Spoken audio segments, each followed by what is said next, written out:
என்ன சொல்லு பேச்சு கேட்காது. அது சொல்லு பேச்சு அது புத்திக்கு போகத்தான் செய்யும். நம்ம பண்ற கேட்க யானைய கூட பழக்க போடலாம், நிறைய பழக்கிறது ரொம்ப கஷ்டம். என்ன நரி தந்திரத்தை தந்திரம். இவர் இந்த சர்க்கஸ்கார் என்ன பண்ணாரா, சரி ஊருக்கு சர்க்கஸ் போட்டிருக்க வேண்டி ஒரு நாளைக்கு ஒரு நபருக்கு டிக்கெட் விலையை அறிவிக்கிறார்.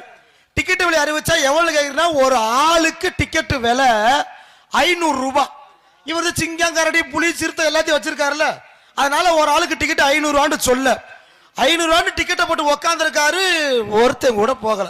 500 ரூபாய் ஓட்டு யார் அதை பாக்குறது, அவனு விட்டுட்டாங்க. கொடுத்தா போறது பாலன்னு விட்டாங்க. சரி இந்த ஓனர் பார்த்தாரு, 500 ரூபாய் கொடுத்து வரல, விலைய குறைச்சு பார்ப்போம். ஒரு ஆளுக்கு 300 அப்புறமும் ஒரு ஆளும் போல. 300 ரூபாய் கொடுக்கறதா, சரி என்னடா பண்றது, இன்னும் குறைப்போம் அப்படின்னு அந்த ஆளு வம்புக்கு 200 ரூபாய்க்கு வந்துட்டேன். சரி 200 ரூபாய் டிக்கெட்டுங்க, ஒருத்தனும் போல. சரி வேற வழி இல்லாம 100 ரூபாய், அதுக்கு ஒருத்தனும் போல. என்னடா அது சர்க்கஸ் பார்க்க போகாம இருக்க மாட்டாங்களே, டீ குடிக்க கூட வழி கடைசி என்ன மாட்டியா, சர்க்கஸ்